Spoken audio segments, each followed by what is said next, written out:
We've now looked at several ways in which we can add data validation to our workbooks to help ensure that the data coming into our workbooks is in fact correct. Once we've added the validation, it is quite useful to know how to work with it in the workbook, so we're going to look at a few tips and tricks for doing that now.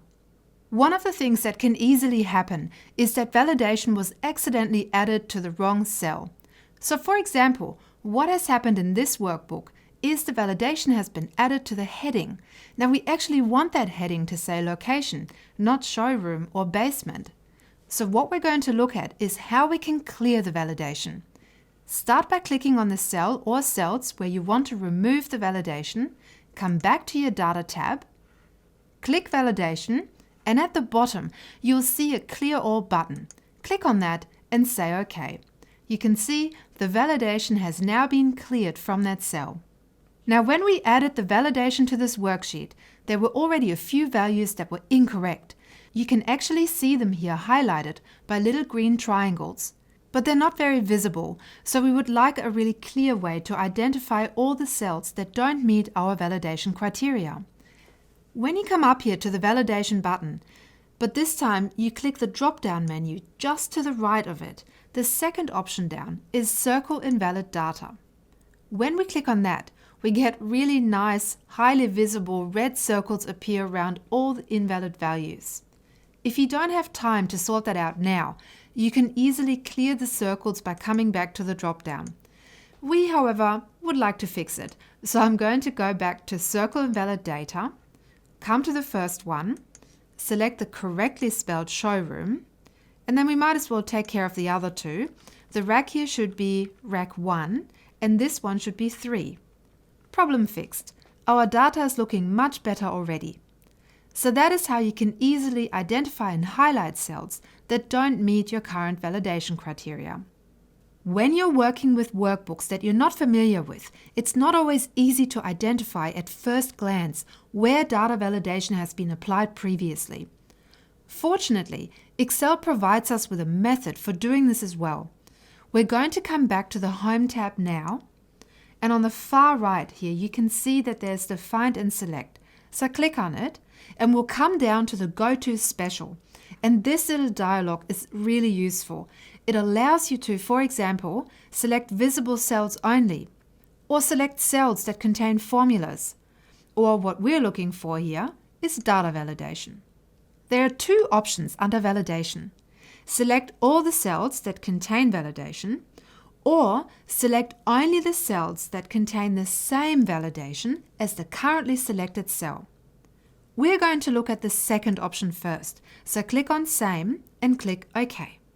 And immediately it has selected all the cells that have the same validation. Now let's click away for a moment into a different cell and let's try that again. So Find and Select, Go to Special, Data Validation, but this time we'll do All and click OK.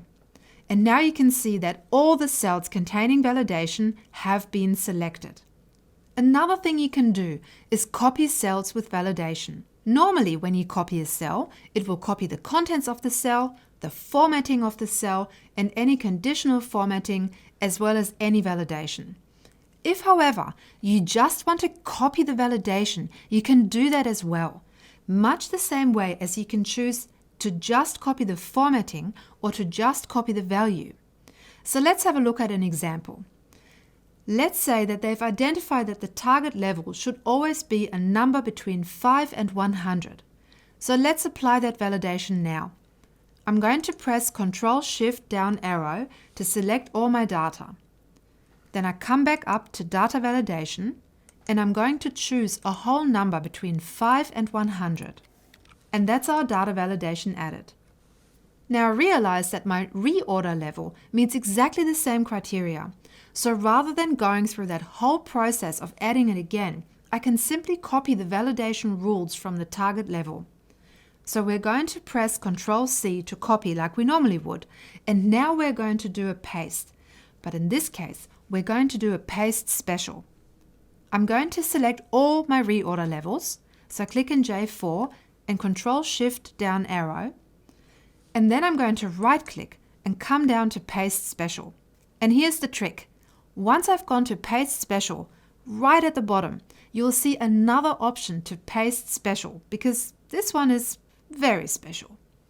So click on Paste Special and once again, find the option Validation. When I click OK, it's not going to copy the formatting or the values, just the validation. All right, let's test that it's worked.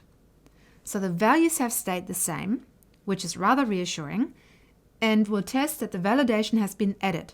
So we'll make that 101, and it's saying no, because it's not meeting validation criteria. It's worked.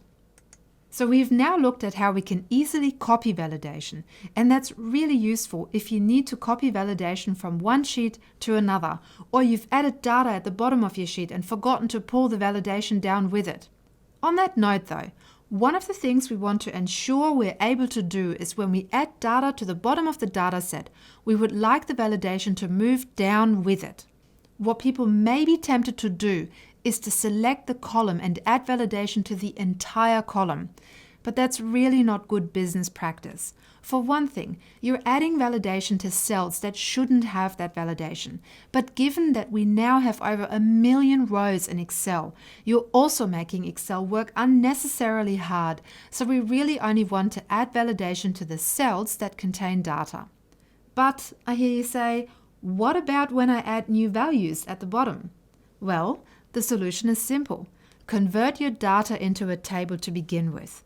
We did this a little bit earlier, so you can see I'm working in a table. The Norton Homewares inventory is already stored in a table, and that's great. Once you're working in a table, you can come down to the bottom row just beneath your table and you type in a new product. So let's call this one Made 099 and press Tab. And when I come and check any of the cells with validation, you'll see that the validation has automatically copied down.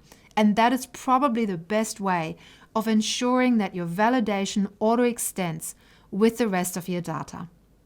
So these are just a few tips and tricks to help you work with your validation more effectively. So make sure you take some time to download the exercise file and try this out yourself.